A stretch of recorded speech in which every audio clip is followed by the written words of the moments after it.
ये स्वयंप्रभा कार्यक्रम को आपण स्वागत। आम आज curriculum teaching learning and assessment पाठ्यक्रम शिक्षादान शिक्षण और निर्धारण संपर्कित ब्लॉक 3 यूनिट 11 विषय आज आलोचना करवा। जार सब हेडिंग होची मैनेजिंग डाइवर्सिटी इन क्लासरूम श्रेणीगृहर विविध कार्यनिर्वाह। आम आज विषय आमर यह कर कल्पना थाए कम तिक्त विचार आम ओठ को अतिक्रम कर कम जाति जातीय और श्रेणीगत भावना आम जीवन को उज्जीवित कर। यह हूँ हारिमन्स एवं फोर्डिस्कर मतामत। तेणु आज भारतीय शिक्षा एक दीर्घ पथ अतिक्रम करुच्ची जो आम अधिक संख्यक पिला शिक्षा लाभ कर। अनुरूप भाव में आम जाना श्रेणीगृह में विभिन्न पृष्ठभूमि शिक्षार्थी संख्या वृद्धि पाइबारे लगी। वर्तमान समय यार द्रुत प्रकाश द्रुत गति परिप्रकाश हो। तेणु जदि आम श्रेणीगृह को विवेचना करवा तो आम देखा श्रेणीगृह को आसुवा प्रत्येक व्यक्ति विशेष अनेक गुणे गुण रही व्यक्तित्व भिन्न। तेणु शिशु मान मध्य विभिन्न प्रकार पार्थक्य देखा जाए जहाँ से सांस्कृतिक सामाजिक अर्थनैतिक एवं राजनैतिक पृष्ठभूमि को अनेकांश दायी करता। तेणु विविधता को ग्रहण करवा आमको आम एक पार्थक्य को आम बुझा पड़ो। विविधता हूँ आमर शिक्षा क्षेत्र में एक ग्रहणीय विषय एवं आम भर अनेक पार्थक्य रही से पार्थक्य को आमको बुझा पड़ो आज शिक्षादान कार्यक्रम। तेणु सर्वप्रथम आमको जानवा पड़ो जे meaning and nature of diversity बा विविधतार अर्थ कौन एवं विविधतार प्रकृति कौन। तेणु श्रेणीगृह आम किभली विविधता को परिचालन करवा आम से विषय आलोचना करवा। तेणु विविधता शब्द एक फरासी शब्द एवं फरासी शब्द डाइवर्सिटी यार उत्पत्ति होती जार अर्थ हो भिन्न करवा। ओस्टर अभिधान अनुसार विविधता हूँ विभिन्न उपादान गुड़िकर विभिन्न प्रकार लोक बा संगठन सह अंतर्भुक्त होगा कि गठित होबार एक सूत्र। तेणु विविधता को जब आम विश्लेषण करवा विविध हूँ एक विभिन्न उपादान जहाँ व्यक्ति एवं संगठन सह संश्लिष्ट होता है बा अंतर्भुक्त होता है। तेणु जितेबाला सामाजिक प्रसंग में विविधतार शब्द व्यवहार हुए यह एक गोष्ठी कि व्यक्ति विशेष को सूचित करे जो माने परस्पर ठार भिन्न अटंती। यदि सामाजिक क्षेत्र में आम विविधता को व्यवहार करवा विविधता शब्द को आम व्यवहार करवा तेज आम जाना जहाँ जहाँ यह एक गोष्ठी कि व्यक्ति विशेष को सूचित करे जो माने परस्पर ठार अलग बा परस्पर भिन्न। तेणु विविधता लोक मान मध्य सामूहिक पार्थक्य को बुझाए। सामूहिक भाव में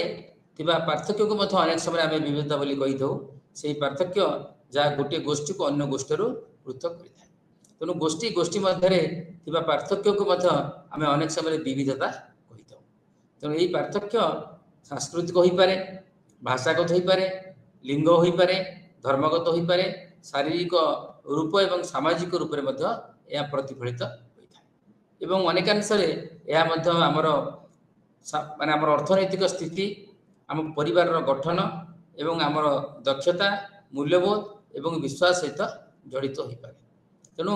आम जदि कहवा जे विविधता विविधता एक व्यापक शब्द जहाँ को आम जब विश्लेषण करवा ए सांस्कृतिक विविधता रही भाषागत विविधता रही धर्म शारीरिक सामाजिक अर्थनैतिक एवं परिवार गठन मूल्यबोध विभिन्न प्रसंग में आम विविधता को उपलब्धि कर। तेणु जदि समानता दृष्टिकोण देखा जाए जब आम कह समानता विषय आम आलोचना करवा तो विविधता हूँ समानतार एक विपरीत अर्थ बा समानता यह हूँ समानता ठारू संपूर्ण भिन्न एवं तार एक विपरीत अर्थ बोली आम ताको विवेचना करवा।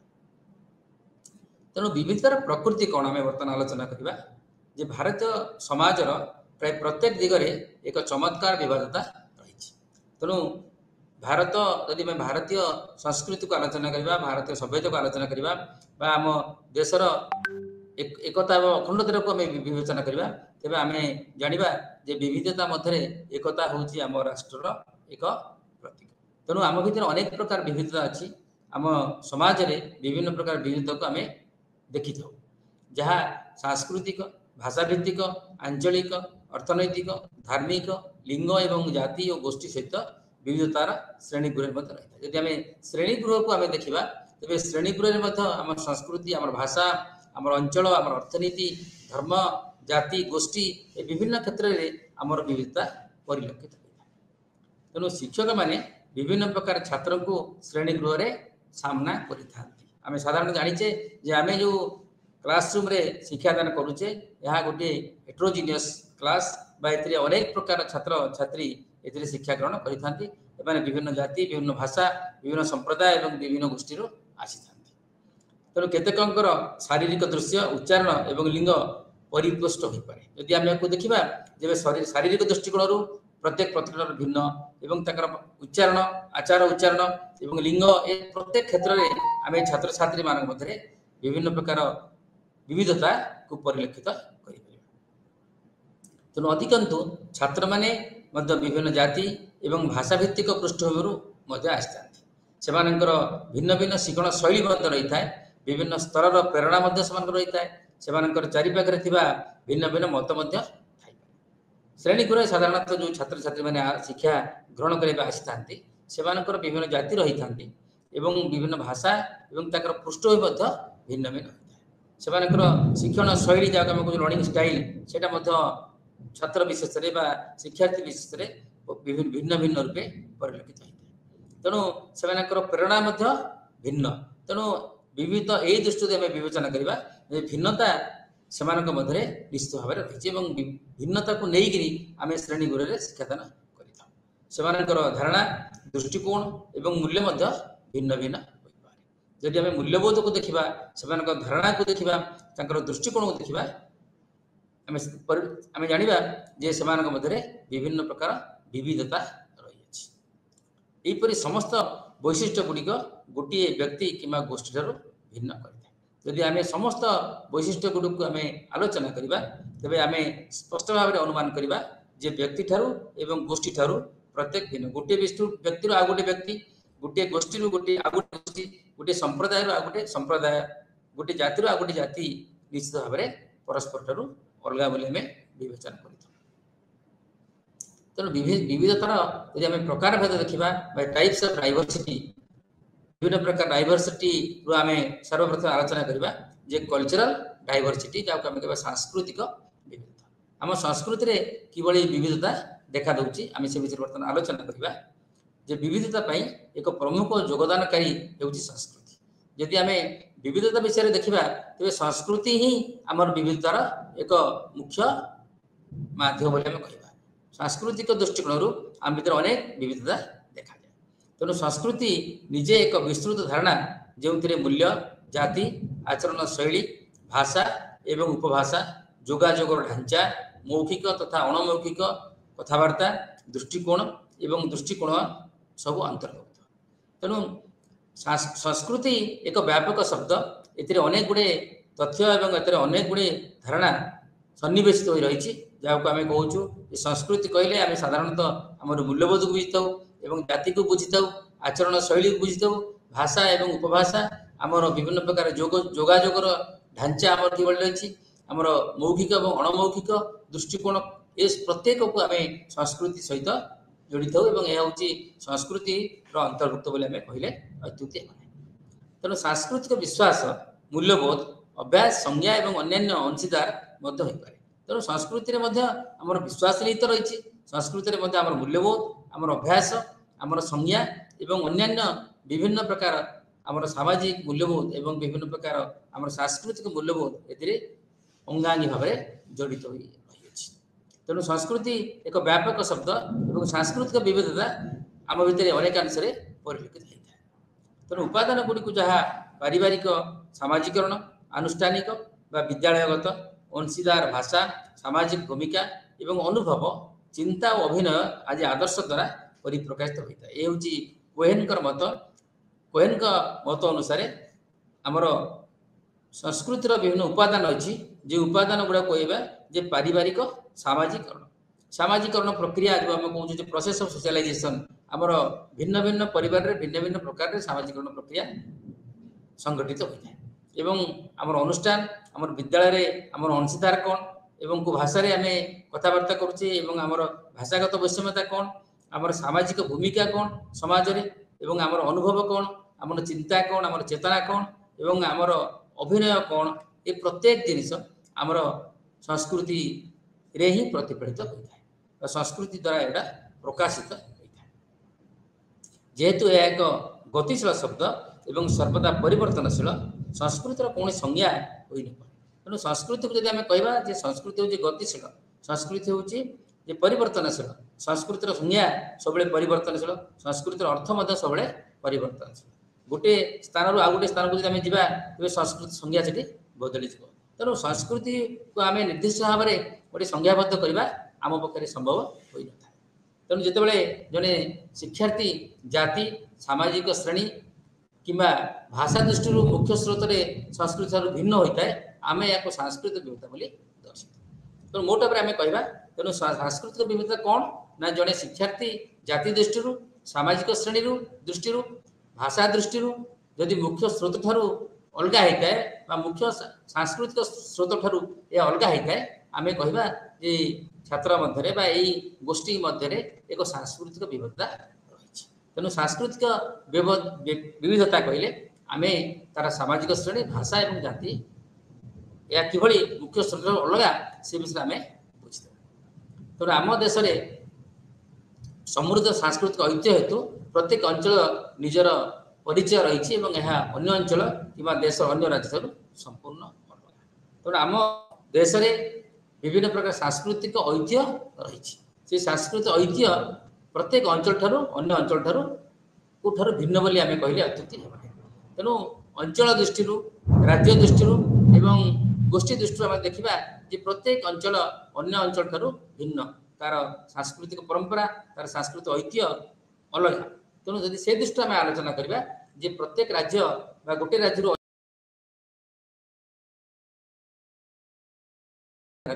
नवा सांस्कृतिक विविधता को आम देखा तापर आम आसवा जे जातिगत विविधता कौन जाति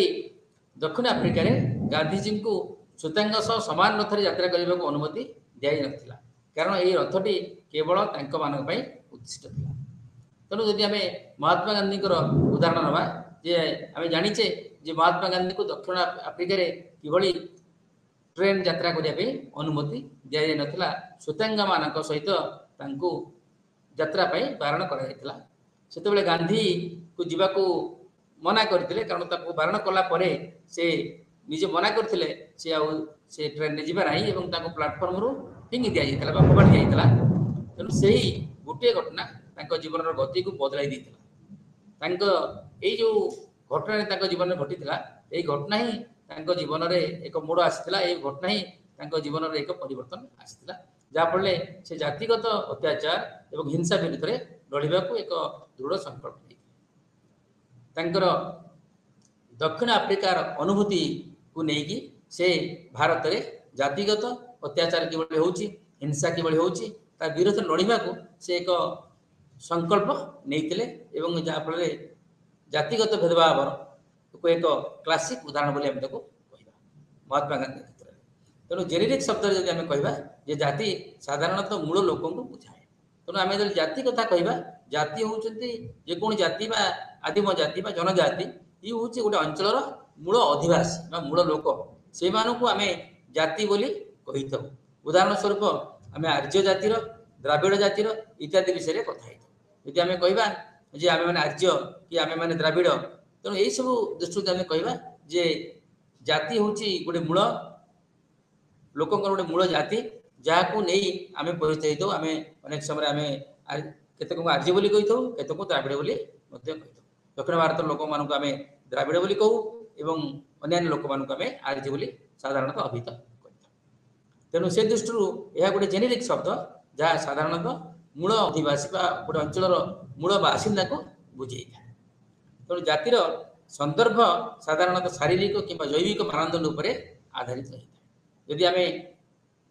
जातिर संदर्भ को आम विवेचना करवा से ताहा आमर शारीरिक एवं जैविक मानदंड उपरे पर्यवेक्षित होता है जेपरिक चर्मर रंग केशर रंग कि गठन यार मुख्य वैशिष्ट्य जदि आम देखा जे आमर चर्म रंग अनेक गोरा अच्छा अनेक कला अच्छा श्वेतांग एवं धवल लोक अच्छा कला रंगर लोक अच्छा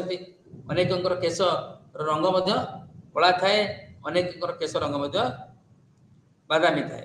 अलग रंगर थाए कहरा रंगर थाए तेणु आम गठन शैली भिन्न भिन्न होता है से दृष्टि आम विवेचना करवा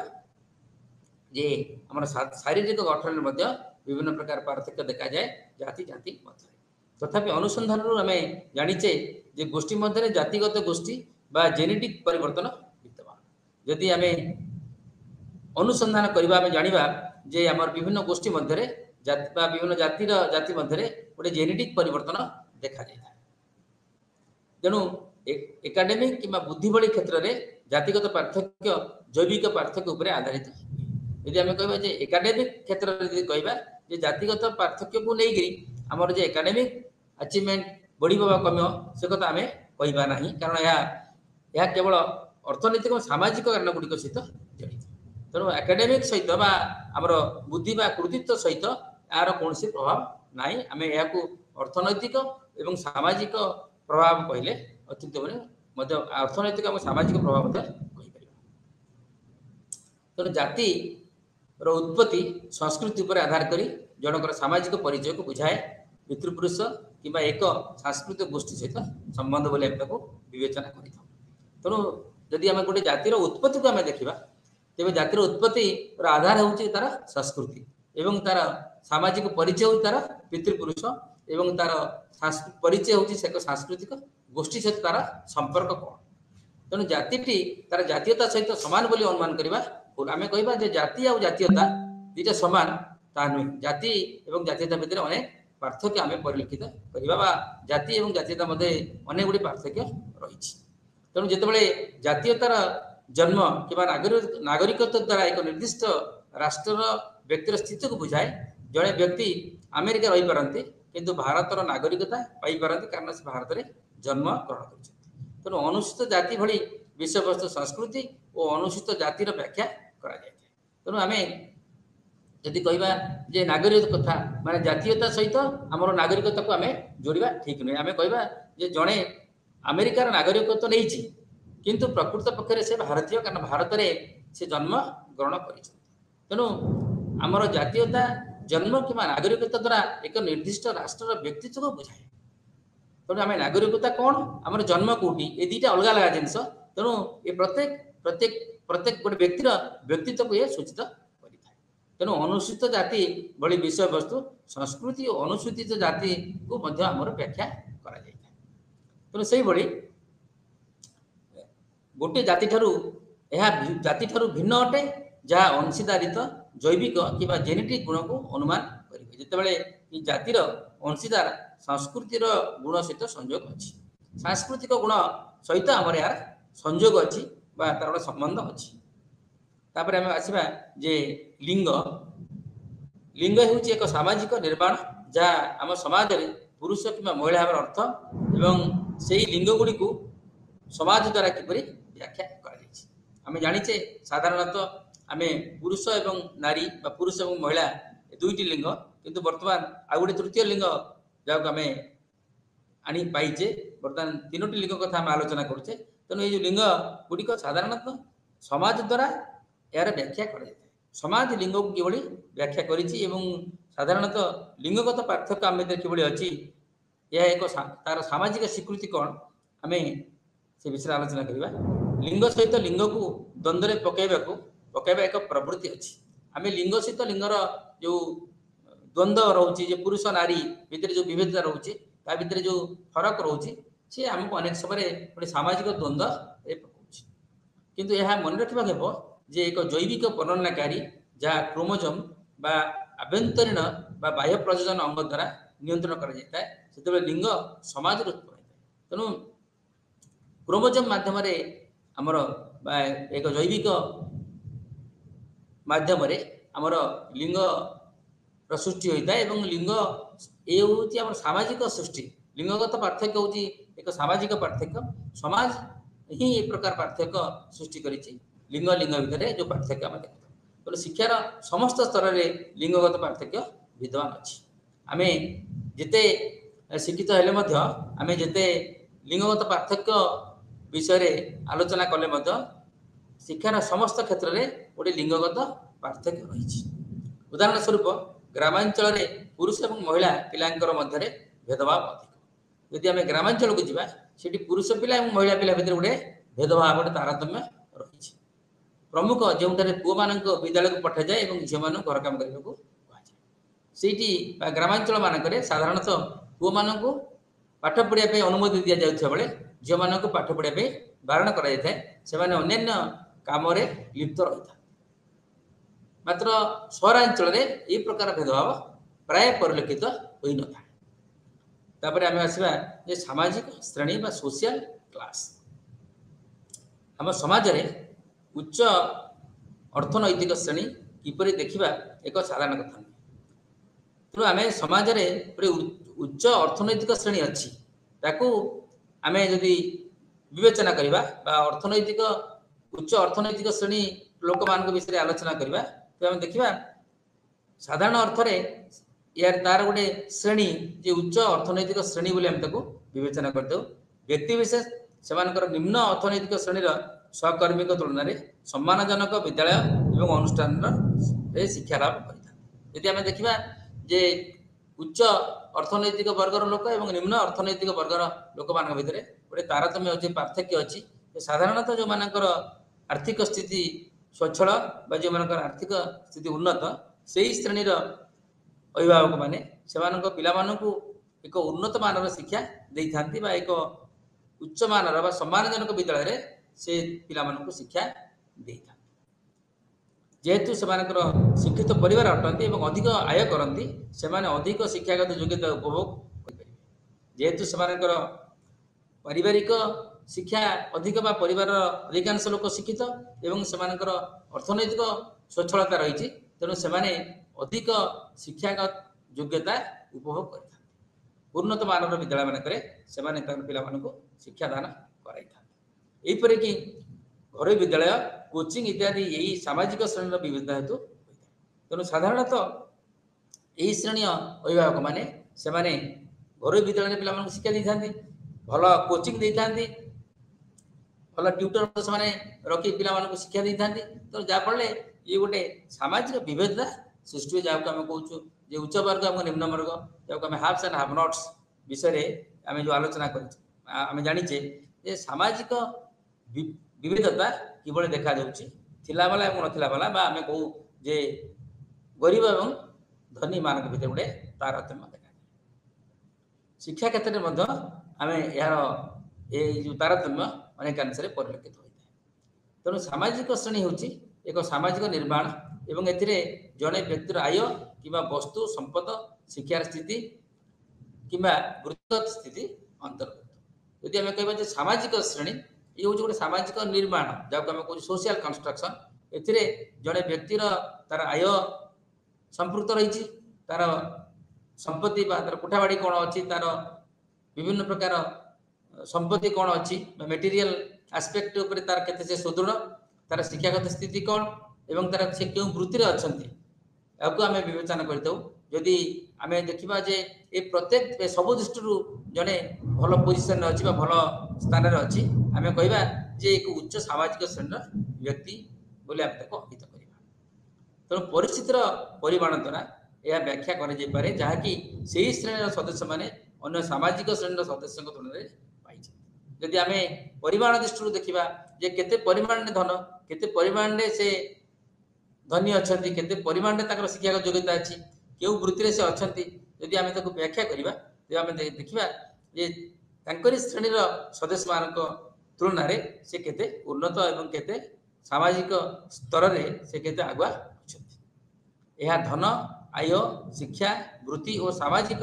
नेटवर्क उपर आधार करी यही स्तरीय क्रम व्यक्ति विशेष को गोष्ठीभुक्त करा जाए तेणु आम सामाजिक स्थिति को जब देखा धन आय शिक्षा और वृत्ति और सामाजिक नेटवर्क सोशल नेटवर्क कौन अच्छी ताकू आधार करी आम कहवा जे व्यक्ति मान भितर सामाजिक विविधता किभଳି रही ये कौ गोष्ठी भुक्त व्यक्ति बोले आम अभिहित करवा यह प्रभावित कर एक निर्दिष्ट श्रेणी लोक मैंने किभଳି अनुभव करते कार्य करते जो मैंने उच्च प्रकार लोक जो मैंने आर्थिक दृष्टि स्वच्छल से अनुभव किपरि से कि कार्य लिप्त रही था कौन करती से प्रत्येक काम से किभଳି आगम रुहति जहाँ आम फिटनेस बोली कहू से विषय में आम जापर यही अर्थनैतिक प्रगति ही स्थिति को व्यवहार को किभଳି प्रभावित करुच्ची आम से विषय जापर तेणु सामाजिक श्रेणीर स्तर में दिन को दिन विस्तारित व्यवधान आम समाज में विविधता अधिक अवदान देउछि तेणु सामाजिक दृष्टिकोण आम देखा जे दिन को दिन जो व्यवधान हो जो गैप हो गैपटा दिन दिन बढ़ी चली विस्तारित हो तेणु ये जो विस्तारित व्यवधान ही आम भितर विविधता सृष्टि करुच्ची एवं विविधता मात्रा दिन को दिन बढ़िबारे लगी तेणु ये जो सामाजिक विविधता आमर शिक्षा क्षेत्र में अनेकांश परिलक्षित होम समाज में अर्थनैतिक पार्थक्य जाति संघ चिन्हित हो पारे सिस्टम जो ऊपर जाति मध्य एक विराट भेदभाव थिला ता निम्न जाति उपर एकचाटिया थिला जाति एवं श्रेणी सहित जड़ित अर्थ शक्ति पार्थक्य सृष्टि कर तेणु यदि आम आम सिस्टम को देखा जे ऊपर जाति एवं तल जाति निम्न जाति भितर गोटे पार्थक्य अच्छी प्रभाव रोचे ऊपर जातिर लोक प्रभाव निम्न जातिर लोक रोचे जहाँफल समाज वैषम्य मात्रा बढ़ी चली तेणु आमर देखा आर्थिक विविधता कौन बा इकोनॉमिक डाइवर्सिटी आम समाज में अर्थनैतिक पार्थक्य जाति प्रणाली में चिन्हित हो पारे जो ऊपर जाति मध्य एक विराट विभेद थिला ता निम्न जाति उपर एकचाटिया थिला जोटा आम आलोचना कर सारी जे अर्थनैतिक पार्थक्य आम जाति जाति भितर गोटे विराट व्यवधान सृष्टि करुच्ची गोटे विराट पार्थक्य सृष्टि करुच्ची एवं जो पार्थक्य द्वारा निम्न जातिर लोक मैंने अनेकांश उच्च जातिर ऊपर जातिर लोक मान द्वारा अनेक समय प्रभावित होता गोटे खराब प्रभाव पड़ता है तेणु जाति और श्रेणी सहित जड़ित अर्थ शक्ति और अर्थनैतिक पार्थक्य सृष्टि करुच्ची तेणु जाति और श्रेणी जो कहली कास्ट और क्लास ए दुईटा क्या सहित जड़ित ना आमर आर्थिक स्थिति सहित जड़ित आम अर्थनैतिक प्रगति सहित जड़ित अर्थनैतिक प्रगति को लेकिन आमर श्रेणी हो जाति आमर जन्म को नहीं जाति हो तेणु यही दुईटा ही आम भर गोटे विविधता सृष्टि करुच्ची इकोनॉमिक डाइवर्सिटी ही आम अर्थनैतिक विविधता ही आम भर गोटे पार्थक्य सृष्टि कर अक्षमता डिजाबिलिटी अक्षमता दृश्यमान किंतु लुकायित एवं अस्थायी कि स्थायी को बुझाए तेना आम जो डिजाबिलिटी कथा कहे डिजाबिलिटी अनेक समय दृश्यमान हो पारे एवं डिजाबिलिटी अनेक समय लुकायित हो पारे एवं स्थायी हो पारे अस्थायी हो पारे तेणु डिजाबिलिटी को जब आम आलोचना करवा जे डिजाबिलिटीटा आमर विजिबल हो पारे इनविजिबल हो पारे परमानेंट हो पारे एवं टेम्परारी हो पारे तेणु डिजाबिलिटी आम भर निश्चित भाव में अच्छी विभिन्न क्षेत्र में आम भर डिजाबिलिटी अच्छी जहाँ कहे परिस्थिति जार प्रतिबंधक सृष्टि करे एवं प्रत्येक बयस एवं सामाजिक गोष्ठीर व्यक्ति विशेष को प्रभावित करे तेणु डिजाबिलिटी ही प्रतिबंधक सृष्टि करे आमर प्रगति एवं प्रत्येक बयस एवं सामाजिक गोष्ठीर व्यक्ति विशेष को प्रभावित करता है तेणु डिजाबिलिटी जे गोटे निर्दिष्ट बयस हम ता नुहे प्रत्येक बयसर लोक मान डिजाबिलिटी अच्छी प्रत्येक समाज में प्रत्येक गोष्ठी में डिजाबिलिटी अच्छी और प्रत्येक व्यक्ति विशेष मध्य डिजाबिलिटी अच्छी एवं ये डिजाबिलिटी आमको अनेकांश प्रभावित करुच्ची आम अक्षमता ये अनेकांश आमर प्रगतिर अंतराय तेणु से अक्षमता गुड़ाक कौन आम तक आलोचना करवा जे गोटे हूँ अक्षमता को साधारणतः शारीरिक अक्षमता कहुए बौद्धिक मानसिक रोग एवं संवेदनशील अक्षमता भाव में व्यापक श्रेणीभुक्त कर गोटे ब्रॉड क्लासिफिकेशन नवा डिजाबिलिटीर तो आम देखा जे गोटे शारीरिक अक्षमता अच्छी फिजिकल डिजाबिलिटी अच्छी एवं बौद्धिक जहाँ आम कह इंटेलेक्चुअल डिजाबिलिटी अच्छी मानसिक रोग अच्छी मेंटल डिजीज गुड़ा सब अच्छी एवं आमर संवेदनशीलता आमर अक्षमता गोटे गोटे कारण हो पारे एवं यही समस्त अक्षमता आम भितर गोटे व्यापक व्यवधान सृष्टि करुच्ची एवं गोटे श्रेणी भुक्त हो आम कहे जे विकलांग शारीरिक विकलांग गोटे श्रेणीर इंटेलेक्चुअल विकलांग आउ गोटे श्रेणीर मानसिक रोगग्रस्त आउ गोटे श्रेणीर एवं संवेदनशीलतार अभाव बा अक्षमता से आउ गोटे श्रेणीर तेणु श्रेणीबद्ध भाव में आम अक्षमता को अनेक अंश विवेचना कर तेणु अक्षमता आम भितर व्यापक व्यवधान सृष्टि करुच्ची तेणु यह एक शब्द जो दुर्बलता कार्यकलापर सीमितता एवं अंशग्रहण प्रतिबंधक अंतर्भुक्त कार्य अक्षमता एवं स्वास्थ्य संबंधी अक्षमता आम एक समय देखा तेणु अक्षमता शब्दर अर्थ हूँ दुर्बलता आम गोटे कम करने दुर्बल होचे आम कार्यकलाप गोटे सीमित परिवेश अच्छी आम कम कर आम इच्छा अनुसार आम कम करपारे आमको गोटे सीमित परिवेश दि जाइए एवं आमर सबुतिर अंशग्रहण करने आमको बारण करा किंबा आमर कार्य अक्षमता बा आम स्वास्थ्यगत समस्या अच्छी जोथि नहीं जो आम भितर गोटे अक्षमता रोचे डिजाबिलिटी रोचे दुर्बलता हूँ एक समस्या शरीर कार्य ठार गठन पर्यंत जदि आम कहवा जे दुर्बलता हूँ गोटे समस्या ये गोटे शारीरिक समस्या शारीर कार्य करने और शारीर गठन में दुर्बलता देखा जाए तेणु श्रवण दुर्बलता और दृष्टिशक्ति दुर्बलता भाई संवेदनशील दुर्बलता हो पाए तेणु आम जदि कहे शारीरिक दुर्बलता से शरीर दुर्बलता को अनेक समय गोटे गठनगत दुर्बलता हो पाए आमर शुणवे त्रुटि थाईपे और आम दृष्टिशक्ति त्रुटि थाईपे कि आम संवेदनशीलता त्रुटि थाईपे तेणु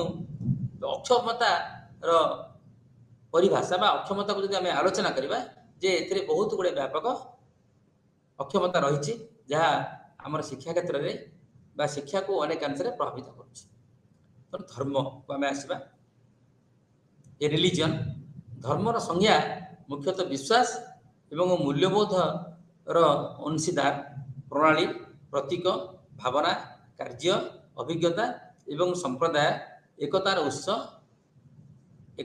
उत्स रूपे अंतर्भुक्त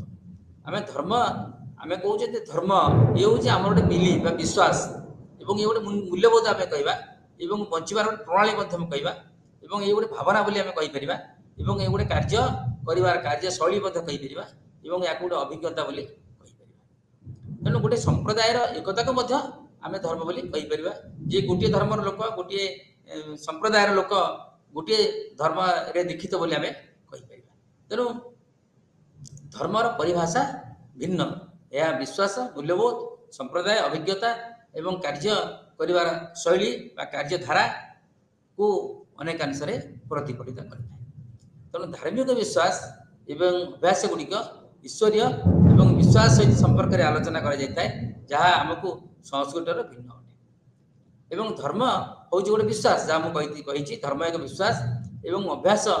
जहाँ गोटे ईश्वरीय विश्वास बा ईश्वरीय अभ्यास जो विश्वास बा जो अभ्यास को लेकिन आम भर गोटे संपर्क परिलक्षित होता है गोटे संपर्क संभावना करा जाए एवं धर्म संस्कृति ठार संपूर्ण अलग आम धर्म और संस्कृति को जब एक बोली विवेचना करवा तेरे ताहा भूल हम कारण धर्म और संस्कृति परस्पर ठार अलग बोली आम साधारण भाव में जानी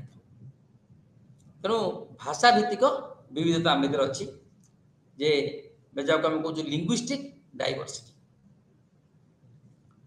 भाषा भित्तिक विविधता को एक व्यापक अर्थ में मानव भाषा द्वारा प्रदर्शित विविधतार परिसर भाव में व्याख्या कर तेणु भाषार विविधता निश्चित भाव में रही कारण यदि हम व्यापक अर्थ में कहवा जे मनुष्यर भाषा एवं आमे जो भाषा द्वारा आम भाव को परिप्रकाश करुचे से विविधता हूँ ही आमर लिंग्विस्टिक डाइवर्सिटी आम तक व्याख्या लिंग्विस्टिक डाइवर्सिटी को यहाँ व्याख्या करता अनेक भाषा एवं उपभाषा समृद्ध संस्कृति सहित भारत एक बहुभाषी राष्ट्र तेणु आम भर अनेक भाषा अच्छी एवं अनेक उपभाषा अच्छी एवं ये जो भाषा एवं उपभाषा ये आमर एक समृद्ध संस्कृति परिचायक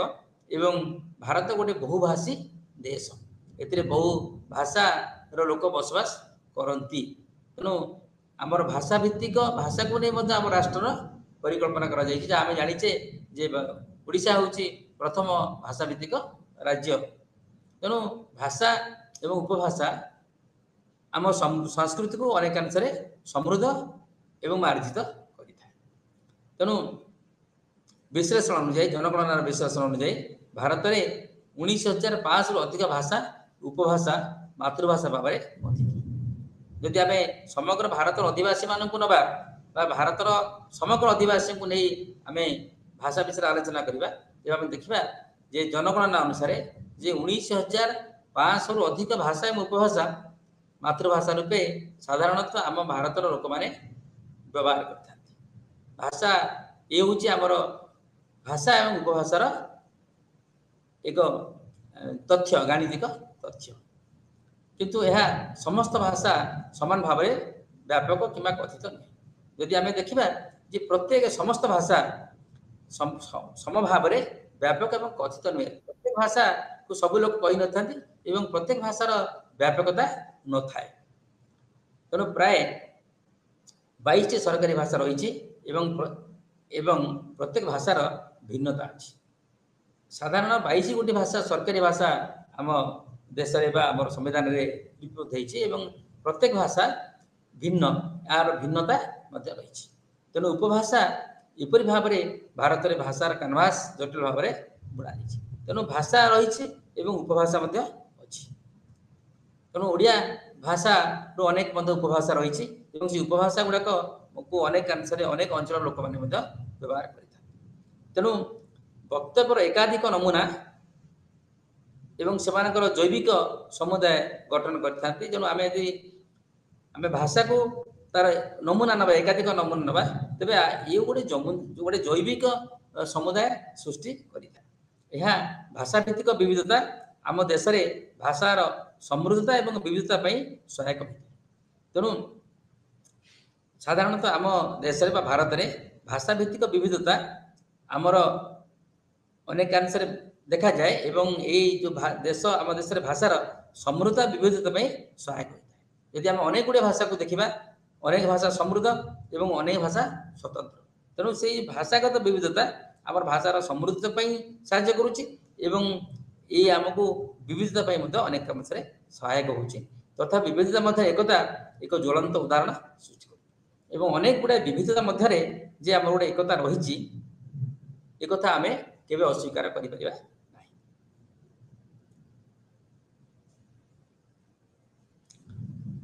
छात्र छात्री मान मध्य शक्ति संरचना को बुझिबा बा अंडरस्टैंडिंग पावर स्ट्रक्चर्स एवं स्टूडेंट्स। जितेबाला आम छात्र छात्री मान मध्य विविधता विषय कहूँ एक श्रेणी गृह में शक्ति संरचना बुझिबा मध्य गुरुत्वपूर्ण जेहेतु सिस्टम रे थिबा पावर डायमेंशन को स्पष्ट नक कौन से आलोचना संपूर्ण नुहे। तेना आम श्रेणी गृह विविधता विषय में आलोचना करुचे जे श्रेणी गृह गोटे शक्ति संरचना अच्छी एवं से शक्ति संरचना को आम बुझा पड़ो। यह गोटे गुरुत्वपूर्ण विषय कारण आमर विभिन्न प्रकार पावर डायमेंशन को जाना पड़ो। कारण पावर डायमेंशन न जानले छात्र मान विविधता कौन रही से विविधता को लेकिन छात्र छात्री मानकर भौतिक विकास किभली होची तांकर सामाजिक विकास किभली होची से प्रत्येक विषय को हमको बुझा पड़ो। तेणु शक्ति एक शब्द जहाँ साधारणतः विभिन्न प्रकार व्यवहार करा जाय था। तेणु शक्ति एक व्यापक शब्द विभिन्न अर्थ रे आम शक्ति को व्यवहार करता शक्ति शब्द को आम भिन्न भिन्न रूप से व्यवहार करता। तेणु परिस्थितिर शब्दर परिभाषा गोटे परिस्थिति को भिन्न होता है। तेणु जब परिस्थिति को कहवा परिस्थिति तार गोटे परिभाषा अच्छी परिस्थिति आम भिन्न भिन्न परिस्थिति को नहीं आम बसवास करुचे आमर परिस्थिति भिन्न भिन्न अनेक अंश होता है। तेणु श्रेणी गृह सहित विशेष भाव में जार प्रযোज्य ताहा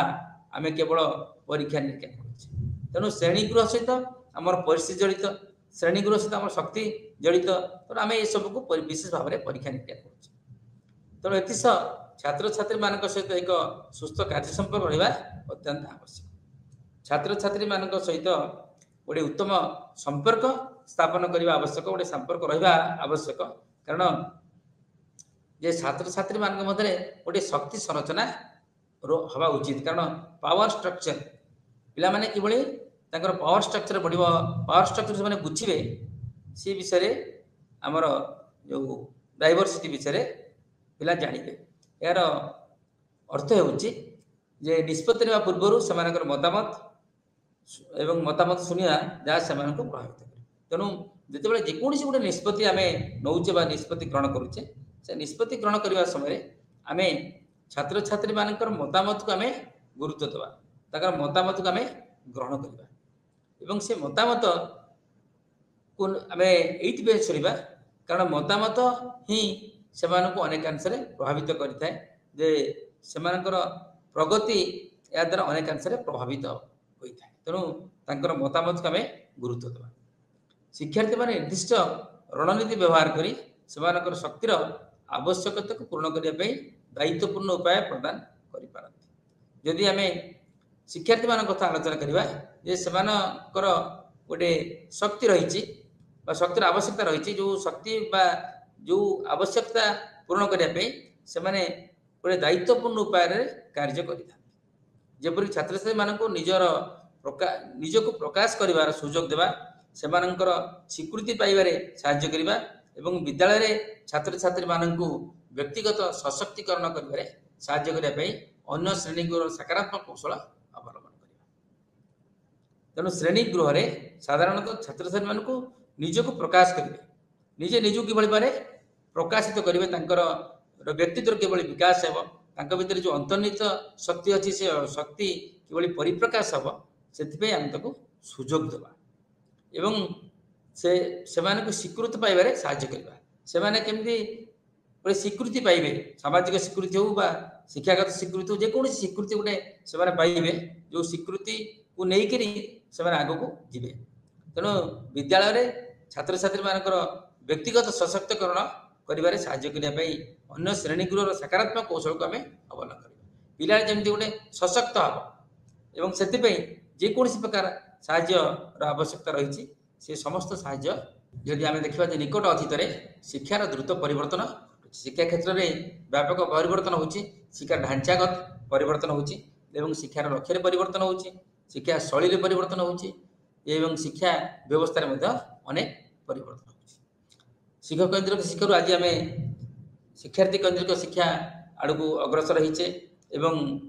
ଟିଚିଂ ଠାରୁ ଆମେ ଲର୍ଣ୍ଣିଂ ଆଡ଼କୁ ଆଗେଇଛେ। ତେଣୁ ଯେଉଁ ବିଭିନ୍ନ ଶିକ୍ଷା କ୍ଷେତ୍ରରେ ଯେଉଁ ପରିବର୍ତ୍ତନ ଆସୁଛି, ସେ ପରିବର୍ତ୍ତନ ସହିତ ଛାତ୍ରଛାତ୍ରୀମାନଙ୍କୁ ଆମେ ଜଡ଼ିତ କରିବା। ତେଣୁ ଶିକ୍ଷାଦାନ ଶିକ୍ଷଣ ପ୍ରକ୍ରିୟାରେ ପରିବର୍ତ୍ତନ ସହିତ ଶିକ୍ଷାଦାନ ଶିକ୍ଷକ କୈନ୍ଦ୍ରିକରୁ ଶିକ୍ଷାର୍ଥୀ କୈନ୍ଦ୍ରିକକୁ ଏବଂ ସେମାନଙ୍କର ଶିକ୍ଷଣ ପରିଚାଳନା ପାଇଁ ଅନେକ ସ୍ୱାଧୀନତା ରହିଛି।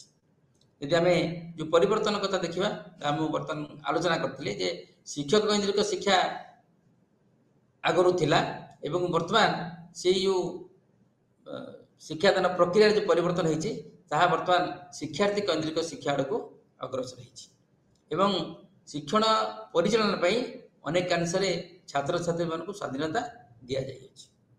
ଆଗରୁ ଶିକ୍ଷକମାନଙ୍କର ଶିକ୍ଷା କ୍ଷେତ୍ରରେ ପ୍ରାଧାନ୍ୟ ଥିଲା, କିନ୍ତୁ ବର୍ତ୍ତମାନ ଶିକ୍ଷାର୍ଥୀମାନଙ୍କର ସ୍ୱାଧୀନତା ଦିଆଯାଇଛି ଯେ ଶିକ୍ଷା କ୍ଷେତ୍ରରେ ଶିକ୍ଷାର୍ଥୀ ବା ଛାତ୍ରଛାତ୍ରୀ ନିଜେ ସେମାନଙ୍କର ଶୈକ୍ଷିକ ପ୍ରଗତିରେ ନିଜେ ନିଜକୁ ସାମିଲ କରିବେ। ତାଙ୍କର ଶୈକ୍ଷିକ ପ୍ରଗତି କିଭଳି ହେବ, ସେମାନେ ସେଥିପାଇଁ ଚେଷ୍ଟିତ ହେବେ। ଶିକ୍ଷାର୍ଥୀମାନଙ୍କର ଆଚରଣକୁ ଆକୃଷ୍ଟ କରିବାକୁ କିମ୍ବା ସେମାନଙ୍କର ଉପଯୁକ୍ତ ଆଚରଣ ସହିତ ମୁକାବିଲା କରିବାକୁ ଶିକ୍ଷକ ଗଣତାନ୍ତ୍ରିକ ଉପାୟରେ ଶ୍ରେଣୀଗୃହରେ କିଛି ନିୟନ୍ତ୍ରଣ ରଖିଥାନ୍ତି। ଶିକ୍ଷାର୍ଥୀଙ୍କର ଆଚରଣକୁ ଆକୃଷ୍ଟ କରିବା କିମ୍ବା ସେମାନଙ୍କର ଅନୁପଯୁକ୍ତ ଆଚରଣ ସହିତ ମୁକାବିଲା କରିବା ପାଇଁ ଶିକ୍ଷକ ଗଣତାନ୍ତ୍ରିକ ଉପାୟରେ ଶ୍ରେଣୀଗୃହରେ କିଛି ନିୟନ୍ତ୍ରଣ କରିଥାନ୍ତି। ତାଙ୍କର ଆଚରଣଗତ ପରିବର୍ତ୍ତନ ହେବ ଶିକ୍ଷାର୍ଥୀମାନଙ୍କର ଏବଂ ତାଙ୍କ ଶିକ୍ଷାର୍ଥୀମାନଙ୍କ ମଧ୍ୟରେ ଯେଉଁ ଅନୁପଯୁକ୍ତ ଆଚରଣ ରହିଛି, ସେ ଅନୁପଯୁକ୍ତ ଆଚରଣ କିଭଳି ଦୂରୀଭୂତ ହେବ, ତାକୁ ମୁକାବିଲା କରିବା ପାଇଁ ଶିକ୍ଷକ ଗୋଟିଏ ଗଣତାନ୍ତ୍ରିକ ଉପାୟ ଅବଲମ୍ବନ କରିଥାନ୍ତି। କାରଣ ଗଣତାନ୍ତ୍ରିକ ଉପାୟରେ ଯଦି ଶିକ୍ଷକ ଶ୍ରେଣୀଗୃହକୁ ନିୟନ୍ତ୍ରିତ କରିବେ ବା ଶ୍ରେଣୀଗୃହକୁ ପରିଚାଳିତ କରିବେ, ତେବେ ନିଶ୍ଚିତ ଭାବରେ ଶିକ୍ଷକଙ୍କର ଶିକ୍ଷାଦାନ ସଫଳ ହେବ। ତେଣୁ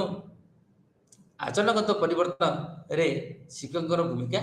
ବେଶ ଗୁରୁତ୍ୱପୂର୍ଣ୍ଣ। ତେଣୁ ଅଧିକନ୍ତୁ ଆନୁଷ୍ଠାନିକ ପରିସରରେ ଆମେ ଗାଳିଗୁଲଜ କରିବା ଏବଂ ଗାଳିଗୁଲଜ ମାମଲା ବିଷୟରେ ଶୁଣିବା ଏକ ସାଧାରଣ କଥା ନୁହେଁ। ଆମେ ଅନୁଷ୍ଠାନରେ ଶିକ୍ଷାର୍ଥୀମାନଙ୍କୁ ବା ଛାତ୍ରଛାତ୍ରୀମାନଙ୍କୁ କୌଣସି ପ୍ରକାର ଗାଳିଗୁଲଜ କରିବା ନାହିଁ ବା ସେମାନଙ୍କୁ କୌଣସି ପ୍ରକାର ମାନେ ପ୍ରତିବନ୍ଧକ ସୃଷ୍ଟି କରିବା ନାହିଁ ବା ସେମାନଙ୍କର କୌଣସି ପ୍ରକାର ଭାଷା ଏବଂ ଦଣ୍ଡର ବ୍ୟବସ୍ଥା କରିବା ନାହିଁ। ଯଦି କରାଯାଏ ତେବେ ଏହା ସେମାନଙ୍କର ବିକାଶରେ ଅନ୍ତରାୟ ସୃଷ୍ଟି କରିବ। ତେଣୁ ପ୍ରାରମ୍ଭରେ ଏହା ଏକ ହାଲୁକା ମନରେ ଆରମ୍ଭ ହୋଇପାରେ, କିନ୍ତୁ ଯେତେବେଳେ ଏହା ଧମକ, ଭୟ କିମ୍ବା ବାରମ୍ବାର କ୍ରୂରତାର ରୂପ ନେଇଥାଏ ସେତେବେଳେ ଅଶୁଭ ହୋଇଥାଏ। ତେଣୁ ଆମେ ଛାତ୍ରଛାତ୍ରୀମାନଙ୍କୁ ଆମେ ଗାଇଡ଼ କରିବା ବା ତାଙ୍କୁ ଆକଟ କରିପାରିବା, କିନ୍ତୁ ତାକୁ କୌଣସି ପ୍ରକାର ଧମକ ଚମକ ଦେବା, ତାଙ୍କୁ ଭୟଭୀତ କରିବା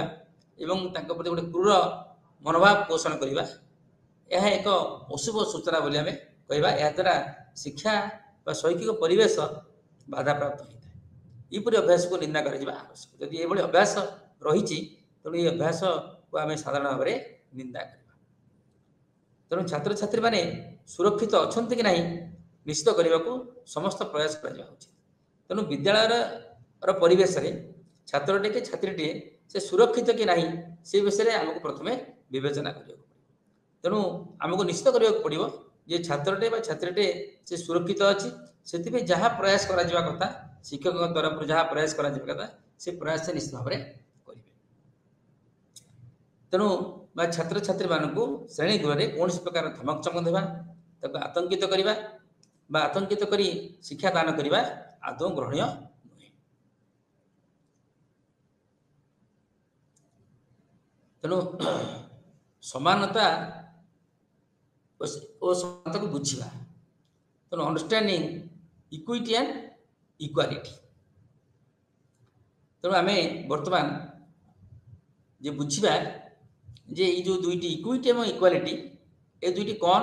ତାର ଆବଶ୍ୟକତା କ'ଣ ଅଛି ଆମର ଶିକ୍ଷା କ୍ଷେତ୍ରରେ। ସାଧାରଣତଃ ସମାନ୍ତରାଳରେ ଦୁଇଟି ଶବ୍ଦ ସମାନତା ଏବଂ ସମାନତା ପରସ୍ପର ମଧ୍ୟରେ ବ୍ୟବହୃତ ହୁଏ। ଆମେ ଇକ୍ୱିଟି ଏବଂ ଇକ୍ୱାଲିଟି ଏ ଦୁଇଟି ଶବ୍ଦ ବ୍ୟାପକ ଭାବରେ ଆମେ ବ୍ୟବହାର କରିଥାଉ। ଦୁଇଟି ଶବ୍ଦକୁ ଆମେ ଏକ ସମାନ ମଧ୍ୟ ବ୍ୟବହାର କରିଥାଉ। ଯଦିଓ ଆମେ ଭାବୁ ଯେ ଦୁଇଟି ଶବ୍ଦ ସମାନ ଏବଂ ଏହାର ବ୍ୟବହାର ଦିଗକୁ ଆମେ ଆଲୋଚନା କରିବା ଯେ ପରସ୍ପରଠାରୁ ଅଲଗା। ତଥାପି ଯେତେବେଳେ ଆମେ ବିଦ୍ୟାଳୟରେ ଶିକ୍ଷାଗତ ପ୍ରତିବନ୍ଧକ ବିଷୟରେ ଆଲୋଚନା କରିବା ଏବଂ ସେଗୁଡ଼ିକୁ ଦୂର କରିବା ପାଇଁ ଉପଯୁକ୍ତ ହସ୍ତକ୍ଷେପ ଖୋଜିବା, ସେତେବେଳେ ଉଭୟଙ୍କ ମଧ୍ୟରେ ପାର୍ଥକ୍ୟ ବୁଝିବା ଗୁରୁତ୍ୱପୂର୍ଣ୍ଣ। ଯଦି ଆମେ ଦେଖିବା ଯେ ପିଲାମାନଙ୍କ ଭିତରେ କ'ଣ କ'ଣ ଶୈକ୍ଷିକ ପ୍ରତିବନ୍ଧକ ଅଛି ବା ଶିକ୍ଷାଗତ ପ୍ରତିବନ୍ଧକ ଅଛି, ବିଷୟଗତ ପ୍ରତିବନ୍ଧକ ରହିଛି, ଶିକ୍ଷା ଗ୍ରହଣରେ ପ୍ରତିବନ୍ଧକ ଅଛି ଏବଂ ଶିକ୍ଷା ପ୍ରଦାନରେ ପ୍ରତିବନ୍ଧକ ଅଛି, ସେସବୁକୁ ବୁଝିବାକୁ ହେଲେ ଆମେ ଏ ଦୁଇଟି ଶବ୍ଦ ଯାହାକୁ ଆମେ ଇକ୍ୱିଟି ଏବଂ ଇକ୍ୱାଲିଟି କଥା କହୁଛେ, ଏ ଦୁଇଟା ଯାକ ଶବ୍ଦକୁ ଆମେ ବୁଝିବା ଏବଂ ତା ଭିତରେ କ'ଣ ସବୁ ପାର୍ଥକ୍ୟ ଅଛି ତାକୁ ମଧ୍ୟ ଆମେ ଜାଣିବାକୁ ପଡ଼ିବ।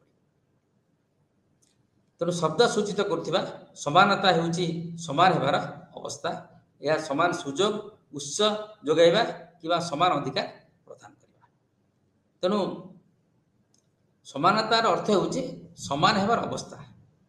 ଆମ ଭିତରେ କୌଣସି ପ୍ରକାର ଭେଦଭାବ ରହିବନି, ଆମେ ସମାନ ଅବସ୍ଥାରେ ରହିବା ଏବଂ ଆମକୁ ସୁଯୋଗ ସମାନ ଦିଆଯିବ। ଇକ୍ୱାଲ ଅପରଚ୍ୟୁନିଟି ଆମେ କହୁଛେ ଯେ ସମାନ ସୁଯୋଗ ସୁବିଧା ଆମକୁ ଦିଆଯିବ। ଶିକ୍ଷା କ୍ଷେତ୍ରରେ ଏବଂ ସାମାଜିକ କ୍ଷେତ୍ରରେ ଆମେ ସୁଯୋଗ ପାଇବା, ସମାନ ସୁଯୋଗ ଆମେ ପାଇବା। ଏବଂ ଏଇ ଯେଉଁ ସମାନତା ଏ ହେଉଛି ଗୋଟେ ଉତ୍ସ, ଏଇ ଉତ୍ସକୁ ଆମେ ଯୋଗାଇ ଦେବା ଏବଂ ସମାନ ଅଧିକାର ପ୍ରଦାନ କରିବା। ଶିକ୍ଷାର୍ଥୀକୁ ତାର ଅଧିକାର କିଭଳି ସେ ଅଧିକାରଟା କେମିତି ପାଇବ,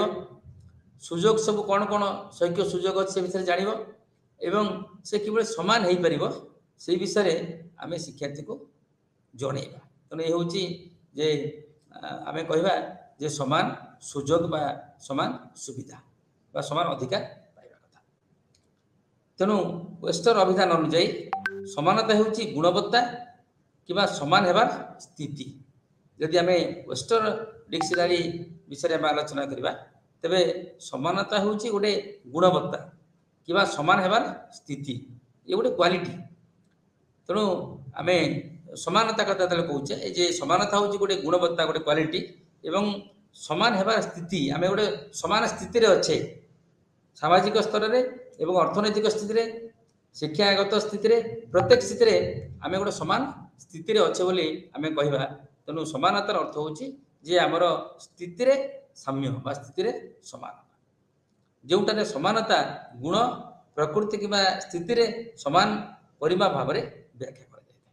तेणु जोटी समानता कथा आम कहवा समानता से जे गोटे गुण गोटे प्रकृति एवं गोटे स्थिति समान भाव में यार व्याख्या करा तेणु आम समानता कहवा जे प्रत्येक क्षेत्र में आमर स्थितिगत समानता आमर गुण समानता एवं आमर सुजोग समानता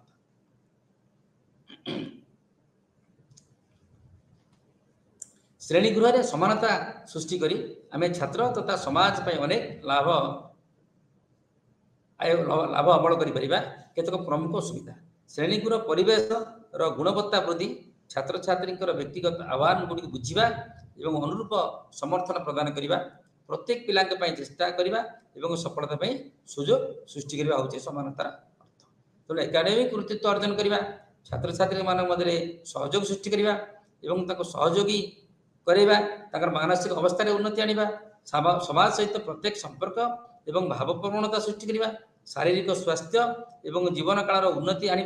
एवं अर्थनैतिक अभिवृद्धि में योगदान करने ये प्रत्येक कथा जो आम देखा ये सब सुविधा रही समानता क्षेत्र में तेणु अन्य सहित संपर्क निजक तुलना करना comparing the self in relation to others आत्मधारणा तीन प्रकार परिचय को नहीं गठित व्यक्तिगत पारस्परिक एवं समाजर भूमिका को लेकिन आमर परिचय सृष्टि आम कह व्यक्तिगत परिचय जहाँ आम कौन सेल्फ आइडेंटिटी हूँ एक अंतर्निहित परिचय जहाँ व्यक्ति विशेष को एक संकल्पित केतक परोक्ष और अन्य सहित कथबार्ता कर परिचय को बुझाए यहाँ हूँ आमर सेल्फ आइडेंटिटी तापर द्वितीय हूँ गोटे पारस्परिक परिचय जहाँ आम कौन इंटरपर्सनल आइडेंटिटीज पारस्परिक शब्द सूचित कै जहाँ लोक मध्य विभिन्न प्रकार कथबार्ता एवं तांकर अंतर्भुक्त एवं सही आत्मधारणा को बुझाए जो थे गोटे पारस्परिक सुजोग सृष्टि करे पारस्परिक जोगाजोग सृष्टि करे एवं से पारस्परिक जोगाजोग शैली को प्रतिफलित करें तेणु आम किपर भाव में परस्पर जीवन में अन्य सहित जड़ित हवा संपर्क रखा ताको अनेक अनुसार आम कही था जे हूँ पारस्परिक परिचय जहाँ हूँ आम कौ इंटरपर्सनल आइडेंटिटीज तापर हूँ सामाजिक भूमिका परिचय जहाँ आम कहे सोशल रोल आइडेंटिटीज यही परिचय साधारणतः आमर आत्मधारणा को सूची था जहाँ सांस्कृतिक भाव में व्याख्या कर तार भूमिका संस्कृति कि उपसंस्कृति द्वारा निर्दिष्ट भाव में आम आचरण सृष्टि होता है आम समाज आमर भूमिका कौन बा आम समाज आमर परिचय कौन से परिचय को नहीं आम आम मन भर गोटे आत्मधारणा सृष्टि हुए जहाँ को आम कहूँ जे यहाँ हूँ आम सोशल आइडेंटिटी कार्ल रोजर अनुଯାयी मानववादी मनोविज्ञान आत्मधारणा अन्यतम प्रतिष्ठान तीनोटी उपादान रही गोटे हूँ आम आत्म प्रतिच्छबि जहाँ सेल्फ इमेज आत्म प्रतिच्छबि हूँ आम निजको देखा शरीर शारीरिक भाव में आम निज विषय आम जाना जे आम यथा आम आमर केश कला आमर सामाजिक भूमिका कौन आम पुओ कि झील भाई कि भौणी कौन इत्यादि एवं आमर व्यक्तित्व कौन आम दयालु स्वभाव लोक कि आम गंभीर स्वभाव लोक तेणु आमर ये हूँ सेल्फ इमेज आम जहाँ को आम कौच आत्म प्रतिच्छबि तापर आमर आसो आत्म सम्मान जहाँ कह सेल्फ एस्टीम आत्मसम्मान गोटे व्यक्तित्वर एक गुरुत्वपूर्ण गुण अन्य मान सहित आमको तुलना करने सहित अन्य प्रतिक्रिया सह आमको तुलना करा बेले बेले आमको आत्ममूल्यायन करने को कहुए आम जिते आम पसंद कथा कही था आम कौन ग्रहण करने कथा आम क्या अनुमोदन करने कथा एवं आम निजको निजर मूल्यबोध विषय आलोचना करूँ तेज आम निजको अन्य संश्लिष्ट करी समय आम कही था जे ये हूँ आम आत्मसम्मान सेल्फ एस्टीम तेणु आम भर हूँ तो किए उच्च सम्मान पाइपारती कि किए एक सकारात्मक दृष्टिकोण रखिपारती तेणु आत्मसम्मान प्रत्येक व्यक्ति मध्य रहा आवश्यक तेणु तापर हूँ जे आइडियल सेल्फ आदर्श स्वयं आम निजे गोटे आइडियल हवा आमर आदर्श तेणु आमर गोटे सेल्फ इमेज आम आदर्श द्वारा अन्य माने अनुप्राणित हेब एवं आमर चारिपटे जो व्यक्ति मैंने रोचंती से माने आमे प्रतिछवि को देखिबे एवं आमर आदर्श से माने अनुप्राणित हेबे। तेणु तुमे जदि आमर आदर्श बा आइडियल सेल्फ रहिबो तेबे निश्चित भाव में आमे समाज रे अन्य मान द्वारा उत्तम रूपे आदृत हो पारिबा। तेणु यही सब सामाजिक कथबार्ता बा ट्रांजैक्शन को आमे कहि थाउ जा को आमे कहू जे ट्रांजैक्शन एनालिसिस। तेणु ट्रांजैक्शन एनालिसिस को आमे कहू जे हमर गोटे इगो स्टेट बोली कहि थाउ एवं से इगो स्टेट ही हमको हमर पितामाता वयस्क एवं शिशु अन्य लोक मान सहित कि आभ्यंतर भाव में ये आमको अन्य मानक निकट में चिन्हित करता है। तेणु श्रेणी गुरे मध्य अनेक विविधता रही डाइवर्सिटी क्लासरूम अच्छी। तेणु से क्लासरूम रे श्रेणी गुरे जो विविधता अच्छी से विविधता भितर आम विस्तृत भाव में आलोचना करें। तेणु तथापि आम भितर अनेक सहयोगी अच्छा जो मैंने जत्नशील एवं आम भर अनेक अच्छा कि सांप्रदायिक सृष्टि करती एवं श्रेणी गुरे विविधता को समाधान करने केत रणनीति चेष्टा करती। तेणु यही सब डाइवर्सिटी आम श्रेणी गुरे रही प्रॉपर्ली एड्रेस करवा आम कर्तव्य। तेणु ये सब विविधता विषय में आलोचना कले एवं मु आशा करी जे मैंने समस्ते मोर शिक्षादान द्वारा उपकृत होते। तेणु आपको ये शैक्षिक कार्यक्रम विरोध देवा पूर्व आपको धन्यवाद अर्पण करुच्ची एवं आशा जे आप मोर शैक्षिक कार्यक्रम उत्तम अंशग्रहण कर आउ थे।